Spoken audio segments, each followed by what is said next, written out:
tema é ampliando a visão, ou ampliando a nossa visão. Diga assim, ampliando a minha visão. Ampliando a minha visão. Vamos ler Isaías 54. Vamos ler do verso 1 até o verso 3. Isaías 54, de 1 a 3. Vamos lá? Se a gente puder projetar. Ju, para mim aqui, ô Zé Luiz, por favor. Cante, ó estéril, você que nunca teve um filho, e rompa em canto, grito de alegria, você que nunca esteve em trabalho de parto, porque mais são os filhos da mulher abandonada do que os daquela que tem marido, diz o Senhor. Agora o verso 2, presta muita atenção. Alargue o lugar da sua tenda, estenda bem as cortinas da sua tenda, não impeça, estique as suas cordas e firme bem as suas estacas. Lê para mim o verso 2, todo mundo junto, por favor, o melhor que você puder. 1, 2, 3, vamos lá?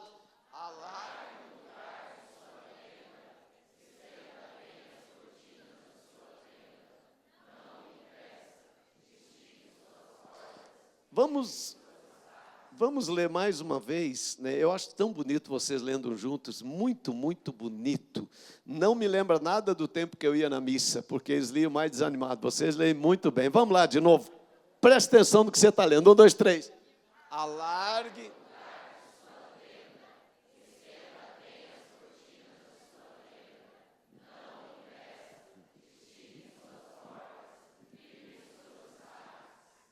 Fica olhando esse texto. E se você tivesse que estar no meu lugar aqui, o que você pregaria sobre ele, o que você falaria dele? Olha para o texto, faz um sermão em 30 segundos aí para mim, por favor. O que você entende desse texto? Que mensagem tem nesse texto para você? Verso 2, por favor, deixa eles preparar o sermão, meu amigo, lá, senão não vai dar tempo. Verso 2, isso, aí.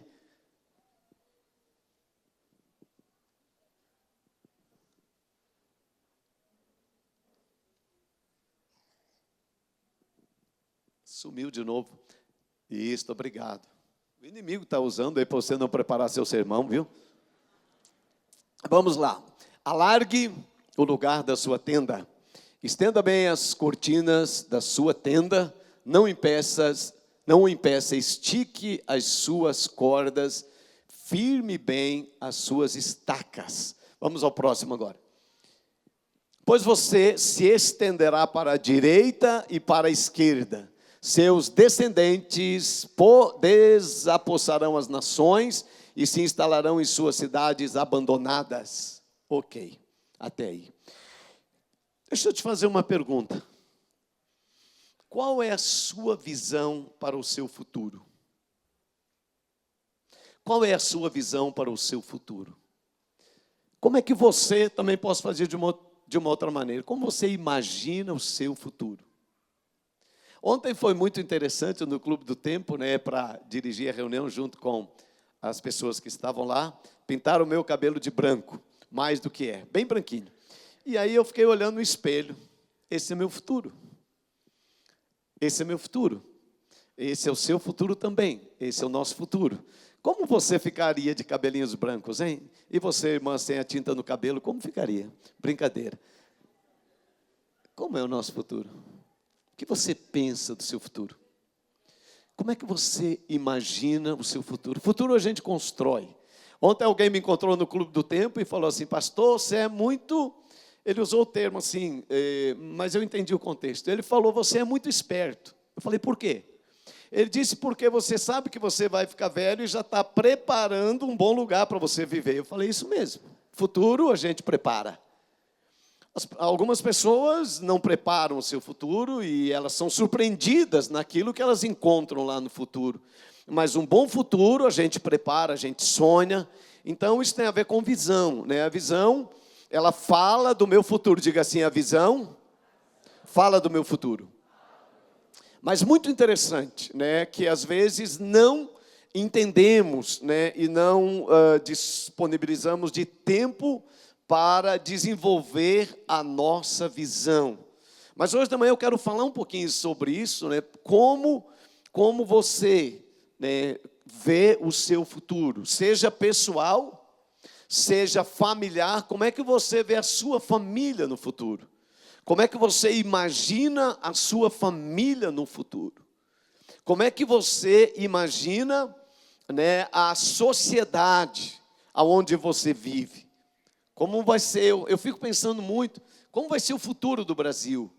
Daqui a 3, 4, 5 anos. Nós estamos num momento extremamente delicado no Brasil, mas de alguma forma o futuro do Brasil está sendo decidido agora, nesses dias. Porque o futuro não é decidido quando ele chega, o futuro é decidido no presente. O que vai acontecer lá na frente é resultado das decisões que você está tomando agora. Então, por isso que eu falo que o Brasil, o futuro do Brasil, está sendo construído nesses dias. O que nós estamos vivendo agora, sabendo ou não, nós decidimos nas eleições de 2014. Lá nós decidimos o futuro do Brasil, que chegou agora, o que a gente está vivendo. Então, cada dia, o futuro é decidido por uma pessoa, por uma família, ou por uma comunidade, ou por um país. Então, por isso que é muito sério o que vai acontecer nos próximos dias, porque isso tem a ver com o nosso futuro, ok? Eu quero, então, trabalhar um pouquinho com vocês, sobre isso, em relação ao nosso futuro, e o nosso futuro vai ficar bom, porque agora está meio travado, mas a gente destrava o futuro lá, tá bom? Ok, obrigado. Visão é como você vê, a vida em relação ao seu futuro. Existe, claro que é muito simplista querer dividir, as pessoas em 2 grupos. A coisa é muito mais complexa do que isso. Mas, porém, para facilitar o nosso entendimento, eu dividi em 2 grupos bíblicos, para a gente entender um pouquinho essa questão, de futuro. Existe o grupo das pessoas que acreditam, existe o grupo das pessoas que não acreditam. Basicamente, as coisas, qualquer coisa que você vê. Por exemplo, existe o grupo das pessoas que acreditam que o Lula é inocente. Tem esse grupo ou não tem? Tem. Existe as pessoas que duvidam da inocência dele. A sociedade, basicamente, em quase todos os pontos, ela é fácil de entender esses 2 grupos de pessoas. Existem as pessoas que acreditam, existe. Tem gente que acredita em Deus, sim ou não? Não, mas me dá um sim bem forte, meu irmão. Tem gente que acredita em Deus, sim ou não? Sim, nós acreditamos em Deus. Tem gente que não acredita em Deus, entendeu? Tem gente que acredita que o Brasil vai melhorar, sim ou não? Eu acredito. Mas tem gente que acredita que não vai melhorar. Então, é sempre mais ou menos desse jeito. E assim, isso tem muito a ver também com o povo de Deus. Isso não é uma característica só da sociedade que não é cristã como nós, Em Números capítulo 13, no verso 30, não precisa projetar que eu leio aqui. Em Números capítulo 13, você pode procurar na sua Bíblia, que é bom fazer um exercício de vez em quando. Números 13, olha lá na sua Bíblia, no verso de número 30, diz assim: então Caleb fez calar o povo perante Moisés e disse: eia, subamos e possuamos a terra, porque certamente prevaleceremos contra ela. A palavra de Caleb é: eu acredito nas promessas de Deus. Você pode repetir isso?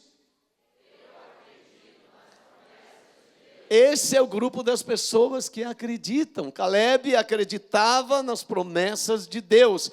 Quem aqui tem promessa de Deus para a sua vida, para a sua família? Nós temos promessa de Deus.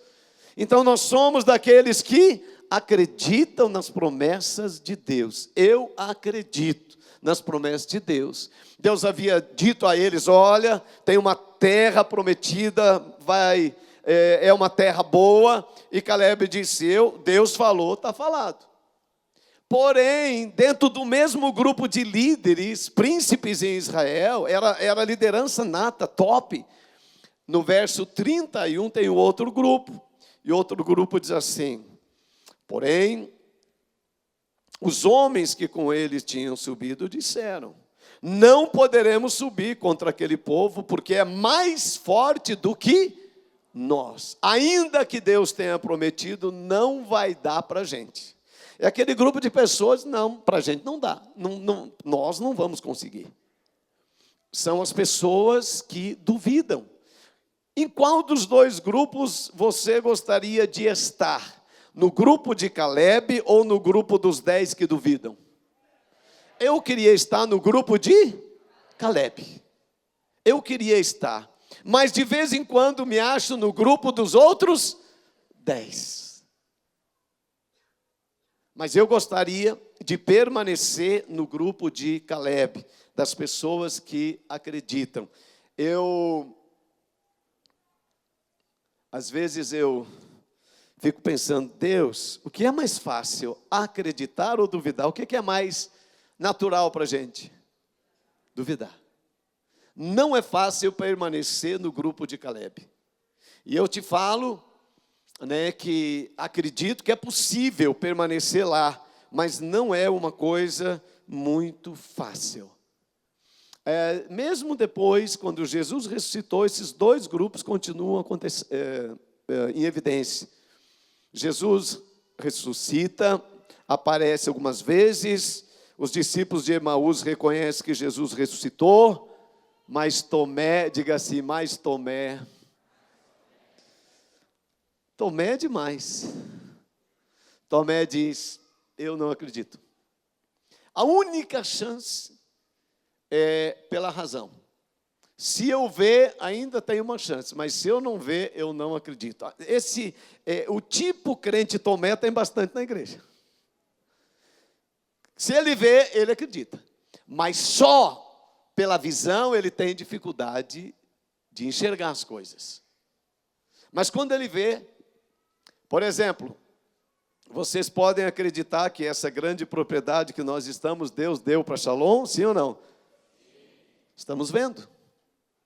Mas lá atrás, quando íamos comprar, alguns falaram, não dá certo não.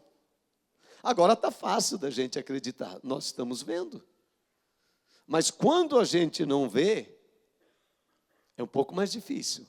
Essa é a visão de Caleb. Ele ainda não tinha entrado na terra, mas ele tinha certeza que ia entrar na terra. Então vamos pensar um pouquinho como ampliar a nossa visão. Primeiro, para ampliar, você tem que ter uma visão. Ninguém pode ampliar o que não tem. Então você tem que ter uma visão para você. Por isso que eu perguntei muito, qual é a sua visão? Como é que você se vê? Como é que você se enxerga? Como é que você vê a sua família? Como é que você vê a igreja? Pense comigo, como é que você vê a igreja? Como é que você vê a Shalom? Como é que você enxerga essas cadeiras aqui da minha esquerda nos próximos 3 anos? Como é que você vê essas cadeiras? Quantos veem essas cadeiras cheias? Isso é uma visão. Quando nós começamos esse culto domingo de manhã, era um grupinho de umas 30 pessoas, eu acho. Era 24 pessoas. Era um grupinho pequeno. Mas era aquele mar de cadeiras vazias. Mas sempre estávamos falando, um dia, né, Zé Luiz, vai encher, um dia vai encher a visão, você olhar para frente. É enxergar o que ainda não é visível aos olhos. E eu agradeço demais porque, né, isso está se tornando possível porque tínhamos um projeto. Diga, ter um projeto. Diga mais uma vez, ter um projeto. É muito importante a gente ter um projeto. Um projeto pessoal. Qual é o seu projeto pessoal? Você tem um projeto pessoal? É muito importante termos um projeto pessoal. Qual é o meu projeto pessoal? Engordar 1 quilo nos próximos 6 meses. Esse é um projeto pessoal meu. Eu tenho alguns projetos pessoais.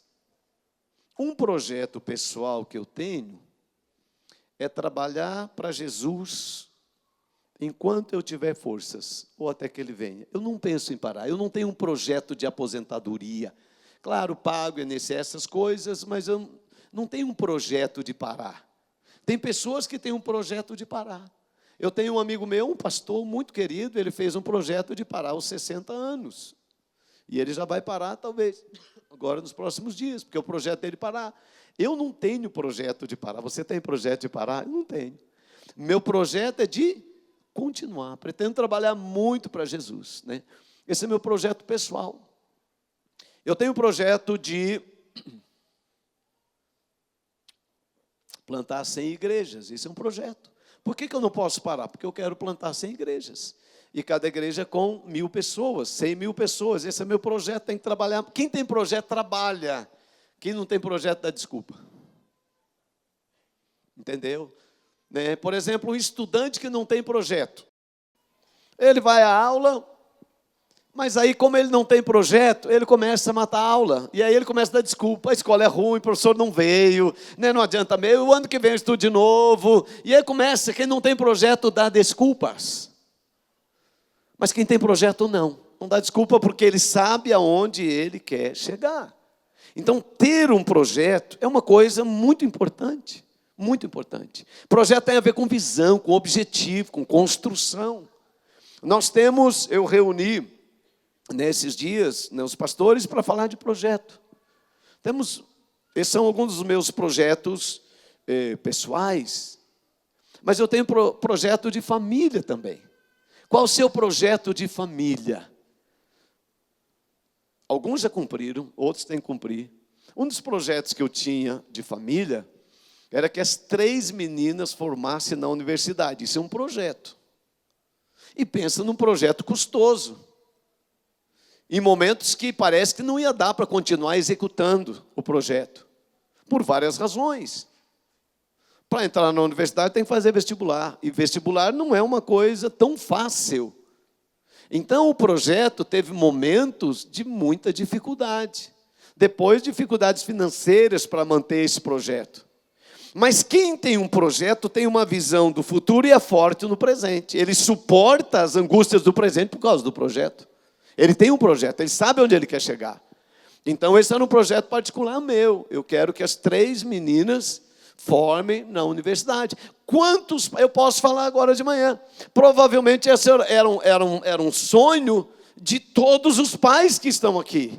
Mas sonho é diferente de projeto. Sonho é diferente. Sonho é a expressão de uma vontade. Mas isso não quer dizer que você vai empenhar a sua vida para que essa vontade se torne um projeto e depois esse projeto se torne um objetivo real que você vai construir. Não basta ter um sonho, tem que ter um projeto, depois executar esse projeto. Então, isso é trabalhoso. Ou claro que você sabe que formar os seus filhos na universidade é um desafio muito grande. Várias coisas entram dentro para dificultar esse projeto. Primeiro é convencer os filhos a estudarem, porque muitos deles não querem estudarem. Muitos deles não querem estudar. Não, está errado, né? Muitos deles não querem estudar. Está certo agora, Juliana? Eu conheço, quando eu olho para esse lado que fica, eu já sei, falei alguma coisa errada. Esses dias eu fui ouvir um DVD meu, mas eu falei uma coisa tão errada, gente. Mas tão errada, uma conjugação de verbo terrível, terrível. Eu fiquei com vergonha de mim, gente.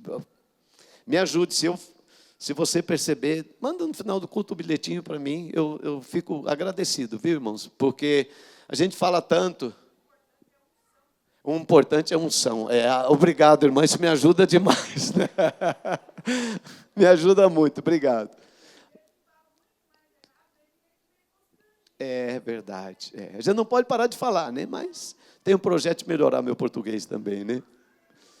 Obrigado, isso me ajuda. Mas se você puder me ajudar, eu não fico constrangido, não, porque para a gente crescer, a gente precisa ser ajudado. Eu tenho um projeto de ser melhor do que eu era ontem, então, por isso a gente pode falar assim. Quantos têm um projeto de ser melhor do que ontem? Eu tenho esse projeto, quero ser melhor do que ontem. Então, voltando lá. Se você tem um projeto, né, definido, você vai investir o melhor da sua vida para esse projeto. Eu lembro de uma das meninas que, aos 14 anos, ela disse assim: pai, esse negócio de estudar é muito chato.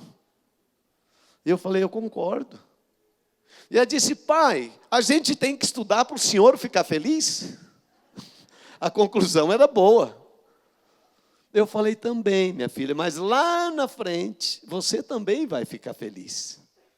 Então, quando você tem um projeto, você tem que trabalhar em muitos momentos para poder executar esse projeto. ok? Então tenha um projeto claro, um projeto de vida para a sua família, o que você quer para a sua família. E você vai precisar investir muito do seu tempo, você vai precisar investir muito do seu dinheiro, você vai precisar investir muito para que esse projeto se realize. Por isso, irmão e irmã, pense num projeto para a sua família. Provérbios 23, 7 fala, desses projetos. Como o homem projetou na sua alma ou nos seus pensamentos, assim será. Eu tenho visto que não com pouca dificuldade, a maioria das pessoas que têm projetos, elas alcançam seus projetos quando decidem dar a sua vida por eles. Porque a Bíblia não vai mentir, ela diz, como o homem imaginou na sua alma, assim será. Então tenha um projeto, imagine as coisas.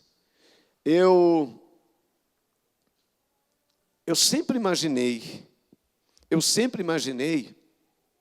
desde muito cedo, claro que agora você também, muita gente, mas eu sempre desejei ter uma casa minha para morar, isso era um projeto de vida.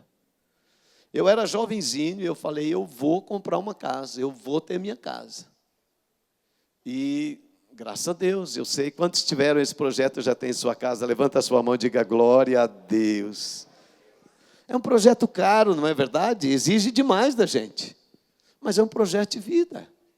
É um projeto. E pessoas que têm projetos, elas vão alcançar.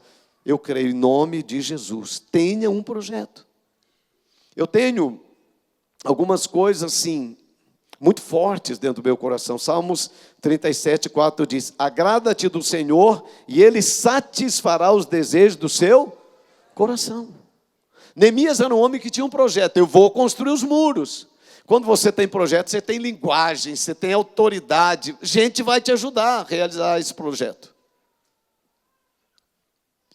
O que impede as pessoas de terem um projeto? Uma das coisas que impede é a acomodação. O ser humano é muito acomodado. Muito acomodado. Nós nos acomodamos com muita facilidade. Por exemplo, se você tem um filho adolescente, está nesse tempo aí da escola, é muito mais fácil liberar ele para assistir um filme na televisão do que ficar discutindo com ele essa questão. É desgastante discutir com o filho. Quem já discutiu com o filho? É desgastante, meu irmão. É desgastante. Convencer um filho é uma tarefa árdua. É melhor deixar ele lá para o quarto, entrar na internet e você vai ver seu jornal e tem paz na casa. Mas você não tem execução de projetos. Então algumas pessoas se acomodam muito cedo na vida. Elas avaliam que a vida sem projetos é melhor do que a vida com projetos. É menos trabalhoso viver sem projeto. O dia fica mais tranquilo, o estresse é menor.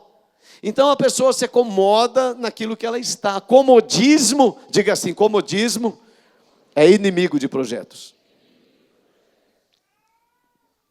A outra coisa que impede pessoas de fazerem projetos é a frustração. Elas tentaram uma vez, deu errado. Aí elas falam, não adianta, isso não é para mim. Quantas pessoas já experimentaram, porque tentaram uma vez e não deu certo, elas desanimam e não tentam outra vez. Bem difícil, não sei com você, mas na minha vida os projetos não dão certo normalmente na primeira tentativa. Por exemplo, ser pastor era um projeto de vida meu. Mas pensa num projetinho difícil. Pensa nas tentativas que deram errado. Eu podia ter desistido. Mas eu tinha um projeto. Quem tem um projeto não desiste facilmente. E eu creio que muitos de vocês também tinham um projeto semelhante ao meu. Mas veio a primeira frustração, veio a segunda frustração e você desistiu. Mas não deixe essas coisas roubar os seus projetos. Lute, não se acomode. Por exemplo, nós trabalhamos com células, você sabe. E desde que eu comecei a ser pastor, eu queria ter bastante gente na igreja. Esse sempre foi meu projeto de vida. Servir muitas pessoas. Então, começamos a igreja e queremos ganhar pessoas, porque uma igreja só cresce ganhando pessoas.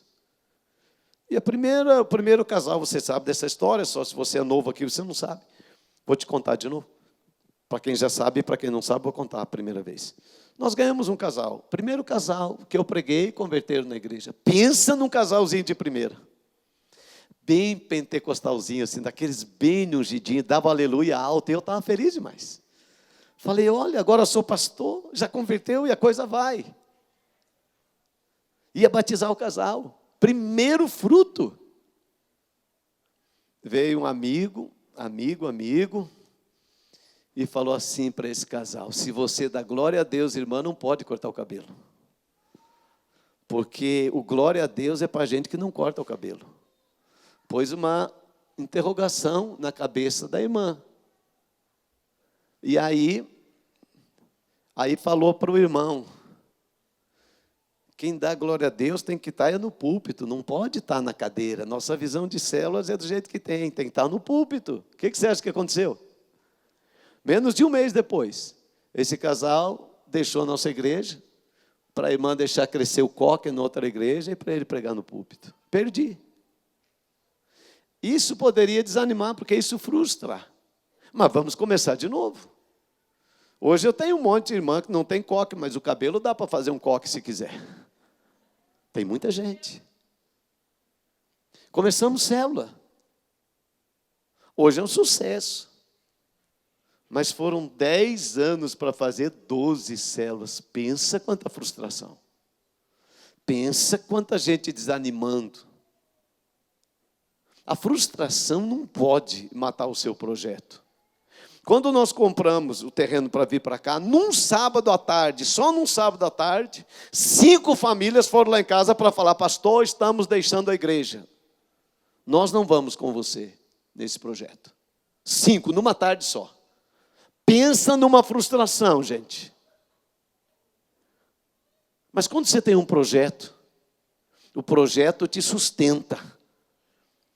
Ele não deixa você desistir. Agora pensa, se eu tivesse desistido, quantas pessoas chegaram na igreja aqui nesse local? Levanta a mão, só para me animar um pouquinho. Olha só, se eu tivesse desistido, irmão, não teria você aqui.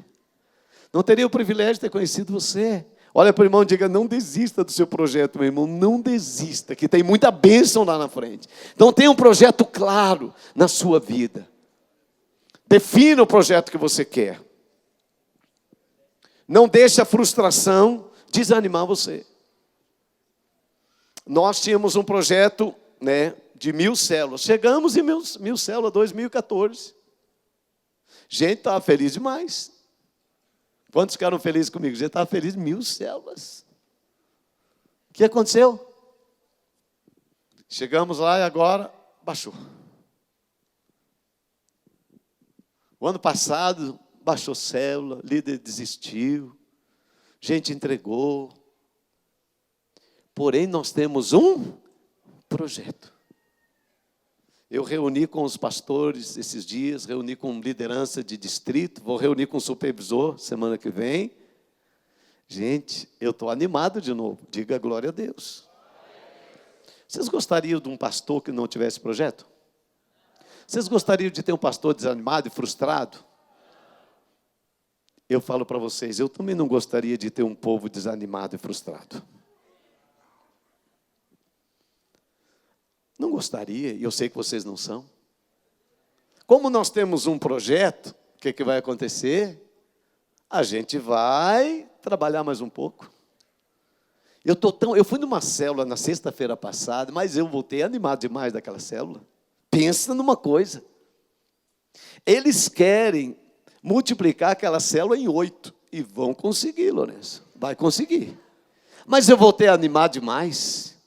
Quando você tem um projeto, não é só os resultados que te animam, a possibilidade dos resultados também te animam. E eu sei, esse ano, nas nossas igrejas em Curitiba, o nosso alvo é 1.300 células. Diga aleluia. Agradeça por mim. Meu Deus, que coisa horrível. Agradeça por mim e pelos pastores, que nós não desanimamos quando nos frustramos, porque nós temos um projeto. Levanta a mão e abençoa essa turma aí. Faz uma oração forte por eles, agradeça a Deus. Porque tem pastores que desanimam. Que oração fraquinha, faz mais forte, gente. Agradeça a Deus, glória a Jesus. Obrigado, Deus, recebemos essa oração, em nome de Jesus. Agora, o que é que nós temos também? Eu tenho, para a glória de Jesus, um rebanho que não desiste dos projetos quando é frustrado. Ê, povo abençoado esse.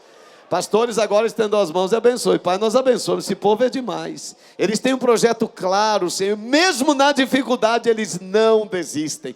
Tenho encontrado no meio dos pastores, supervisores e líderes, uma vontade, ó Deus, de trabalhar mais e alcançar o projeto do Senhor para as nossas vidas. Te agradeço de coração. Diga assim, quem tem propósito para o presente, alcançará um bom futuro. O que ajuda as pessoas a terem um projeto? Ter sonhos e ter fé. O que está escrito aí? Tenha vontade de crescer. Isso é muito interessante, irmãos. Se você quer ampliar a sua visão.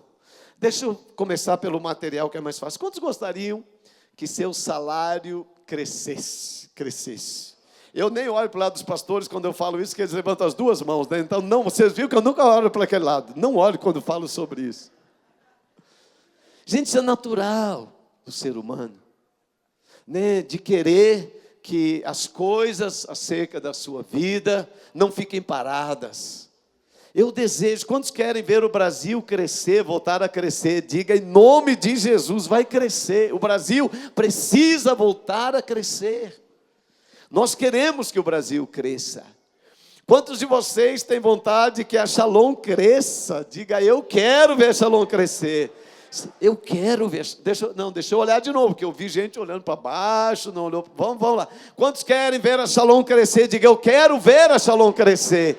Nós queremos ver a igreja crescer. Isso é maravilhoso. Então, se você quer ampliar a sua visão, você tem que ter vontade de crescer. Diga, vontade de crescer. Vontade de crescer. Tem que estar isso dentro do seu coração. Crescimento é um processo contínuo, né? Você nunca tem um provérbio popular que diz, eu gosto dele, diz assim: quem parou de crescer já começou a morrer. Diga, Deus me livre. Não dá para morrer cedo. Se você para de crescer, é que nem andar de bicicleta. Se você parar de pedalar, o que vai acontecer? A bicicleta vai parar e você vai? Se você parar de crescer, você vai parar de andar e dá parar de crescer. Eu não imagino, né, você e eu parando de crescer. Crescimento é um processo. Crescimento é algo que vem de dentro para fora. Ampliar, diga ampliar. Ampliar. É isso que Isaías está dizendo, amplie a sua visão, amplie. Ampliar é você ter vontade de crescer, comece de dentro. Eu quero ampliar minha visão, eu quero olhar com mais clareza, eu quero crescer, não quero ficar acomodado. Dentro, né, desse desejo, eu sei, irmãos, que crescer não é uma coisa fácil. Um dia, um pastor me perguntou esses dias, Odilon, quando você vai satisfazer esse desejo de crescimento que você tem? Eu falei, só quando Jesus vier eu morrer. Porque eu vou estar velhinho, 92 anos, vou estar falando, Zaqueu, essa igreja está crescendo pouco, Zaqueu, tem que trabalhar mais. Crescer é inerente a um homem de visão, a uma mulher de visão. Tem que crescer. Não há nada errado em alguém que queira crescer. Eu comecei trabalhando num posto de gasolina, ganhava um salário mínimo por mês.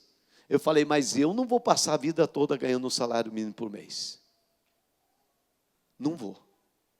Eu vou trabalhar, eu vou fazer hora extra, mas eu não vou ser, não tenho nada contra salário mínimo, irmão, por favor. Abençoado é quem pode ganhar um salário mínimo, não é verdade? Isso já é uma bênção. Porém, eu tinha vontade de crescer. Crescer não é pecado. Não pode ser avarento, aí é pecado. Mas crescer, ter um projeto de crescimento. Eu já passei algumas crises, né? Porque o Brasil não é a primeira, e não vai ser a última, mas passa. Diga assim, crise e passa. Passe com a mão, ó, passa, passa. E eu lembro de uma crise muito violenta que deu no Brasil em 80, meu Deus.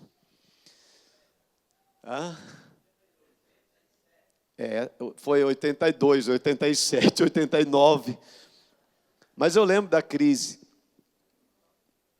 A crise de desemprego de 83 e 84 foi violenta.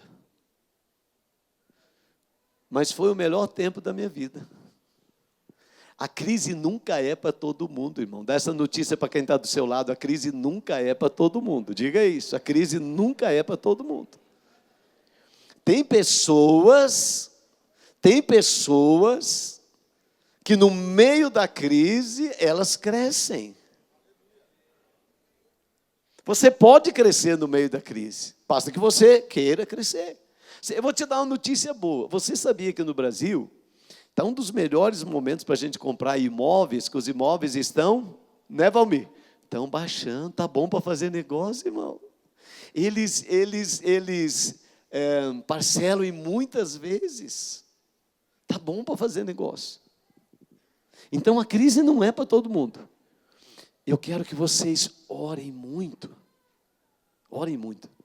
Porque eu tenho essa visão de crescer em Deus, qualquer tempo. Eu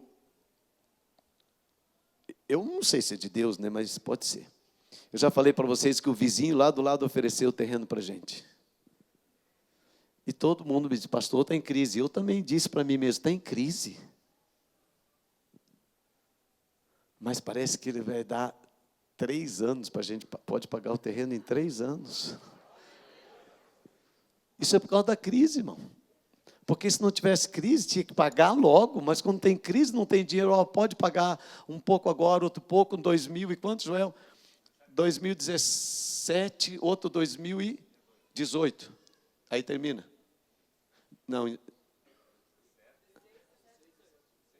Não é 17, 18, 19, porque a gente...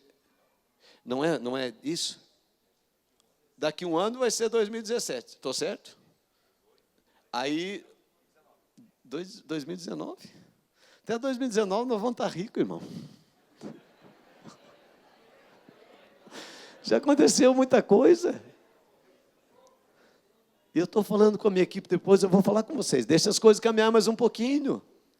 Mas a crise, ela pode produzir muitas coisas boas. Irmão, você que está desempregado, que veio aqui, não fica desanimado. A crise produziu uma das melhores coisas na minha vida. Eu fiquei 1 ano desempregado, com 3 meses de casado. Fazendo almoço, lavando e passando roupa. Meu Deus.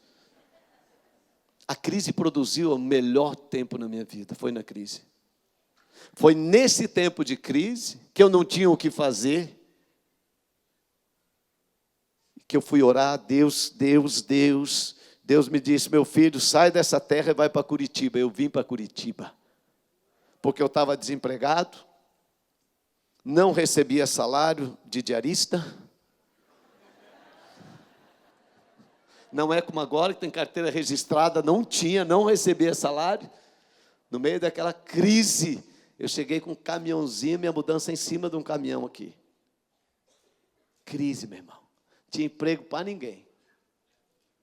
Mas quando você tem visão de crescimento, Deus sempre vai abrir uma porta para você. Uma porta para você. Então, não deixe que a crise roube os seus projetos. Mantenha seus projetos em Deus. Porque Deus vai te abençoar. Mas Deus abençoa a gente que tem vontade de crescer para a glória dEle. Eu quero crescer para a glória de Jesus. Então tenha esse coração. Quantos aqui querem crescer? Deus vai ajudar você. Deus vai nos ajudar. Entendeu? Nossa igreja vai crescer. Em nome de Jesus. Eu estou crendo nisso. Comprometa-se com o crescimento. Não apenas queira crescer, mas se comprometa com o crescimento. Não há expansão, não há crescimento sem comprometimento pessoal e financeiro. Tem pessoas que querem crescer, mas elas não têm disposição de se comprometer com aquilo que elas querem alcançar. Tem que ter comprometimento e tem que ter investimento para isso. Invista naquilo que é seu projeto de vida. Invista, se comprometa com aquilo. Colossenses capítulo 1, vamos ler esse texto. Agora, se você puder projetar para mim, vamos ler Colossenses capítulo 1, do verso 9 até o verso 10. Colossenses 1. Por esta razão, nós também, desde o dia que ouvimos, não cessamos de orar por vós e de pedir que sejais cheios do pleno conhecimento da sua vontade, em toda a sabedoria espiritual e em entendimento. Só um pouquinho, só deixa eu te falar. Tudo que eu preciso nesses dias com vocês é discernir uma coisa, a vontade de Deus. Eu falei para a minha equipe, eu não quero pensar numa propriedade como esta, se Deus não quiser dar isso para a gente. Eu não quero o que Deus não quer me dar. Teve um rapaz na Bíblia que quis o que Deus não queria dar para ele, o nome dele é Acã. Ele pegou a capa, as barras de ouro, não era para pegar, Deus não queria dar. E ele pagou com a vida, porque tentou o que Deus não queria dar a ele. Então, Deus me livre de pensar em ter algo que Deus não quer me dar. Diga assim, Deus nos livre, pastor. Fala bem alto para mim, Deus nos livre, pastor. Não nos leve por a mão onde Deus não quer que a gente ponha. Isso é discernir a vontade de Deus. Agora, teve um que Jesus queria abençoar, ele não quis. O jovem rico, Jesus chamou ele para o discipulado, para ser um grande homem de Deus, falou assim, eu não quero. E aquele jovem perdeu de ser conhecido na Bíblia, ser usado por Deus, ser inspiração para todos nós, não quis. Eu vou falar uma coisa para vocês. Esse prédio aqui, falar baixinho, esse prédio aqui, foi oferecido por um pastor amigo meu, antes de mim, era para ele. Mas ele escolheu não querer. Ele não tem um prédio como esse hoje. A oportunidade passou. Eu não quero deixar passar o que Deus quer que eu tenha. Diga assim, pastor, se for para nós, não deixa passar. Não, mas não me convenceu, não. Vou te dar uma chance de novo. Não deixe passar. Quando um dia um irmão falou assim para mim, pastor, já não tem por que você quer mais terreno para estacionamento? Já não tem tanto. Mas eu estava pensando no seu carro, que você ia vir, precisava de um lugar para guardar o seu carro. Estou pensando lá que vai vir muita gente, precisa ter um lugarzinho para guardar o carro deles lá também. Eu preciso construir mais uma coisa, quero construir uma piscina para o Clube do Tempo, preciso de mais lugarzinho. Quero fazer uma piscina aquecida, vai ser bom demais, gente, vai ser bom demais. Mas é só para quem tem mais de 50 anos. Estou brincando. A gente não é egoísta, a gente até reparte com vocês. Você tem que se comprometer, está lá. Conhecimento da vontade de Deus, toda a sabedoria e entendimento espiritual. Verso 10. Para que possais andar de maneira digna do Senhor, agradando-lhe em tudo, frutificando ou crescendo em toda boa obra e crescendo no conhecimento de Deus. Nós precisamos conhecer e continuar crescendo no conhecimento de Deus. Crescer é da vontade de Deus. 1 Pedro 2, 1 e 2, para a gente já indo lá para o final. 1 Pedro 2, 1 e 2. Isso, está escrito assim. Deixando, pois, toda a malícia, todo o engano. Ô, Juliana, aquela palavra de engano você vai ter que pregar na igreja. Eu ia pregar essa palavra, mas eu não senti confortável. Não senti confortável. Juliana começou a dar uma palavra sobre engano na ceia da intimidade, que essa menina precisa falar para a igreja. Porque tem muita gente, eu fiquei tocado com aquela palavra. Está enganado achando que está fazendo a coisa certa. Mas está enganado. Vamos combinar isso. Quantos gostariam de ouvir essa palavra? Olha aí, Juliana, nem preciso pedir mais agora.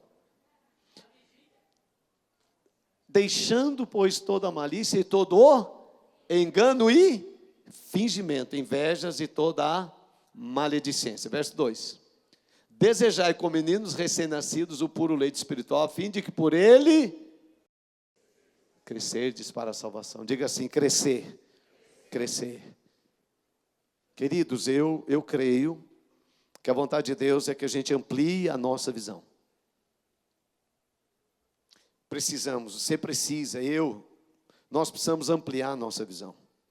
Não podemos olhar apenas aquilo que a gente está vendo agora, nós temos que enxergar lá na frente. Amplia o lugar, alarga o espaço da tua tenda, estende o toldo da tua habitação, não impeças. Não impeça o crescimento, meu irmão. Alonga as tuas cordas e firma bem as tuas estacas, porque transbordarás para a direita e para a esquerda, e a tua posteridade possuirá as nações, e fará com que se povoem todas as cidades assoladas. Estou pedindo para Deus, Deus, amplia a minha visão. Amplia a minha visão. Não, eu estou pedindo para Deus, tenho uma boa visão material das coisas, mas eu quero que Deus amplie minha visão espiritual, de como ganharmos pessoas e cuidar bem delas. Eu quero que Deus dê uma visão para células. Nós vamos fazer algo muito grande nesse ano. Eu quero que Deus me dê uma visão para o discipulado, uma visão para o Tadel. Lourenço, eu estou pedindo uma visão para o MS. Estou pedindo, Deus, dá uma visão, eu quero ver. Nós vamos fazer um batismo em maio. Eu estou pensando, como é que nós vamos... Eu quero uma visão para a gente preparar essa turma. Nós precisamos de algo novo de Deus. Quantos creem nisso? Algo novo de Deus. Uma visão mais ampla das coisas de Deus. Já temos, mas queremos uma coisa mais ampla. Eu sinto no meu espírito que Deus vai nos dar isso. Uma visão mais ampla. Eu queria pedir para você ficar de pé. E eu quero pedir uma ajuda especial, né, de oração hoje. Nós vamos orar primeiramente, eu tenho um tempinho para isso. Eu queria que os pastores viessem aqui na frente, né, com as suas esposas. Eu queria que os líderes de setor viessem aqui na frente, quem está agora de manhã, suas esposas. E eu queria que todos os líderes de célula viessem aqui na frente com as suas esposas. Vem bem rápido aqui, eu quero te pedir, né, uma ajuda para a gente fazer uma oração. Depois eu vou orar para outras pessoas, mas vem cá, venham vocês aqui, eu preciso que fiquem perto aqui, bem rapidinho, isso, bem rápido. Você que é líder, né, você que está aqui com a sua esposa, é líder de setor, né, você que é líder de distrito, vem cá, os líderes de setores também, vem cá, eu preciso, e olhe para mim um instante aqui, se vocês podem, olhe para mim, assim, a caixa está virada, está ruim para você me ouvir, mas olha aqui para mim, gente, pensa nesse exército, dá uma olhada quem está do seu lado, só não fala não, dá uma olhada quem está do seu lado, são pessoas de altíssima qualidade espiritual, gente que ama Jesus, gente que tem gasto a sua vida na obra de Deus, já por muitos anos, e alguns mais novos, pagam um preço muito alto da obra de Deus, que querem ver o reino de Deus crescer, e o reino vai crescer. O que a gente precisa, né, em alguns momentos, é de uma visão mais ampla, uma visão maior. Você sabe, eu quero que você ore comigo, pelo seguinte, nossa visão é boa, mas está muito voltada para nós mesmos, está muito voltada para dentro da igreja, está muito voltada para dentro das nossas células. Nós não estamos com uma visão ampla. Eu estava pensando ontem lá no Clube do Tempo, eu falei, meu Deus, Clube do Tempo tem que ser para abençoar todas as pessoas do nosso bairro e da nossa cidade. Eu não posso pensar no Clube do Tempo uma coisa exclusiva para nós aqui na igreja. Tem muita gente aí fora na solidão, na depressão, na tristeza, na enfermidade. Esse povo precisa da igreja. A igreja, eu aprendi isso, né? Eu não posso orar para Deus dar cidade para a igreja. Já fiz essa oração, não faço mais. Porque a Bíblia não diz que Deus deu a igreja para os pastores. A Bíblia diz que Deus deu os pastores para a igreja. Isso é muito diferente. Muito diferente. Deus não deu a cidade para a igreja. Deus quer dar a igreja para a cidade. Isso muda demais. Quantos de vocês estão entendendo isso? Isso muda a ordem das coisas. Poxa, tem o seu vídeo que precisa passar. Prepara para mim. Você está entendendo? Então nós temos que ter uma visão mais ampla e correta. Sabe, queridos, se você concordar, nós vamos orar. Porque eu quero pedir para Deus nos dá uma visão mais ampla, além desse povo aqui. Eu quero ter uma visão lá fora. Eu vou começar a célula, eu não quero começar uma célula com crente, eu quero começar uma célula com pessoas que vão conhecer Jesus, que eu vou ganhar para Jesus. Eu já cuido de vocês há muito tempo.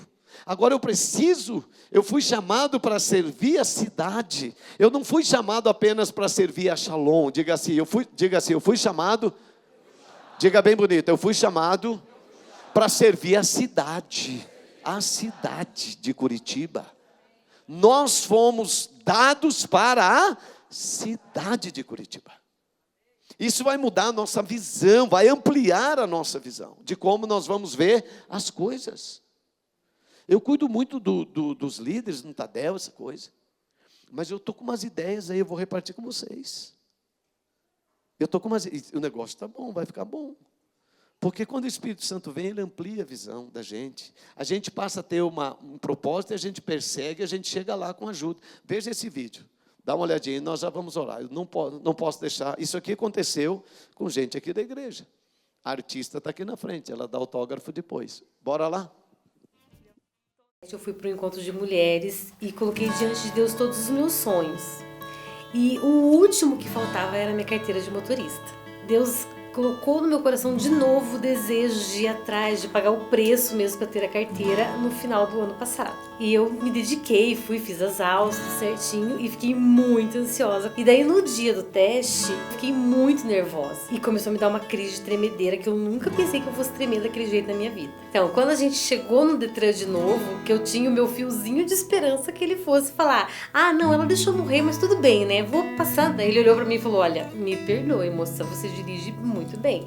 Mas hoje não deu, você não foi aprovada. Aí eu saí do Detran com o meu instrutor e rasguei de tanto chorar. Liguei pra minha mãe e pro meu marido, quase que eu liguei pro pastor. E eu falava pro meu marido: eu não quero mais, nunca mais me fale de Detran, nunca mais me fale da autoescola, eu não quero mais. E fui embora. E morreu o assunto. Aí quando começou os 21 dias de jejum, aquele desejo veio de novo no meu coração de colocar no jejum o propósito da minha carteira na semana dos sonhos, porque era o meu sonho. Eu tinha pago o reteste, né? Daí a moça falou que ia demorar. Então tá, vai ficar pra abril. Aí justamente na semana dos sonhos eles me ligaram dizendo que estava marcado meu teste pro dia 3 de março de 2016. No dia do teste, eu fui ter o meu tempo com Deus. Eu falei: Deus, a capacidade e o conhecimento eu tenho. O que eu preciso é da tua paz e isso só o Senhor pode me dar. Aí chegamos lá no Detran, naquela hora, Deus abriu o céu sobre a minha cabeça. O instrutor falou assim: há muitos anos atrás, Deus derramou do Espírito Santo dele sobre um homem para construir um templo. Por que esse Deus não derramaria do Espírito Santo dele hoje sobre você para você dirigir esse carro? Aí ele falou assim: a capacidade e o conhecimento estão aí dentro e o Espírito Santo também entra nesse carro e dirige. E eu lembrei do que eu tinha falado para Deus. Eu entrei no carro, eu não me senti num teste. Parecia que eu era uma motorista há 15 anos já. Eu estava impactada com a minha paz porque eu não estava tremendo. Ele falou bem assim: eu não tô aqui para te julgar e nem para te reprovar, eu tô aqui para te abençoar. Daí ele estendeu a mão e falou: tá aprovada. E eu fiquei muito feliz porque foi um teste sobrenatural, porque eu sempre acho que vai dar certo. É por isso que meu marido não me reconheceu quando eu falei não quero mais, porque eu não sou assim. Eu sempre falo vai dar certo e eu sempre tive muita fé. E assim, todas as vezes que eu oro, Deus responde rápido até, sabe? Eu fico impressionada com isso e isso aumenta a minha fé. E daí eu tenho muita fé. Eu tenho muita fé em Deus. Hoje, o que alimenta a minha fé é o meu relacionamento com Deus. Estar no culto é uma honra, porque foi Ele que me escolheu. Apesar de quem eu era, Ele me escolheu. Que a igreja ame a Deus por quem Ele é e não pelo que Ele faz. Porque a promessa da minha carteira foi em 2006. 10 anos depois ela se cumpriu. Então eu acho que a igreja tem que ter essa convicção. Amar a Deus, cultuar a Deus, permanecer na igreja, permanecer na cela, no discipulado, tudo. Por quem Deus é e não por aquilo que Ele vai fazer. Abra um corredor bem aqui no meio para mim, para cá e para cá. Isso, bem para cá. Isso, bem aqui. Vocês olham para cá e vocês olham para cá. Essa é a Sueli. E eu oro para que o Espírito Santo nunca saia de você, para você continuar dirigindo com o Espírito Santo. Você já vai orar por todo mundo. O que é que eu quero te convidar? Nós vamos orar para Deus ampliar a nossa visão. Provavelmente tem muita gente aqui que já desistiu de alguma coisa. Desistiu de um projeto. Eu queria orar por você. Corre aqui na frente, nesse corredor nós vamos orar. Principalmente se o teu projeto tem a ver com servir pessoas, ajudar pessoas. Vem cá. Talvez, eu não vou poder perguntar para você. Vai ajoelhando se você pode. Nós queremos orar por você. Sueli vai orar por você. Talvez a frustração te fez desistir. Talvez o comodismo te fez desistir. Eu não sei o que foi. Mas eu creio que hoje de manhã Deus te trouxe aqui. Porque Ele quer te abençoar de uma forma muito especial. Você vai dobrar os seus joelhos diante dEle. É Ele que está olhando para você. Sueli pensou em desistir. Não dá mais para mim. A frustração era a razão principal de fazê-la desistir de um propósito tão lindo. Mas ela se humilhou diante de Deus. E assim como Deus fez com ela, Ele também pode fazer com você.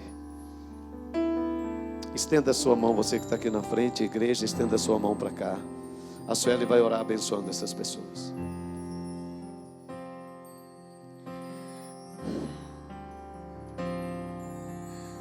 Pai, em nome de Jesus, eu coloco diante do Senhor cada uma dessas pessoas. Eu declaro visão espiritual, dependência do Senhor. A carteira de motorista que parou, a profissão que parou, o resultado do exame que diz que você está doente, que te parou, o casamento que acabou, o filho que saiu da igreja, o marido que não se converte, a mãe que não melhora, a casa que não melhora, os sonhos que foram enterrados. Espírito Santo, tira a terra de cima dos sonhos dessas pessoas. Pai, no dia do meu teste eu disse: Senhor, eu dependo do Senhor. Derrama, Espírito Santo, dependência sobre o teu povo. Derrama, Deus, o amor que o Senhor tem por nós, que não depende de nada. Que nós possamos confiar no Senhor simplesmente pelo sacrifício do teu Filho naquela cruz. Porque ainda que o Senhor não faça nada, somos salvos, fomos resgatados pelo Senhor. A casa, Senhor, que hoje só existe contenda, a tua paz vai entrar naquele lugar através das nossas vidas. O hospital que está cheio de enfermidades e sonhos destruídos será restituído, será um lugar de glória, da manifestação da glória do Senhor. Médicos vão ficar surpresos com aquilo que o Senhor vai fazer. A casa do traficante será conhecida como casa de oração.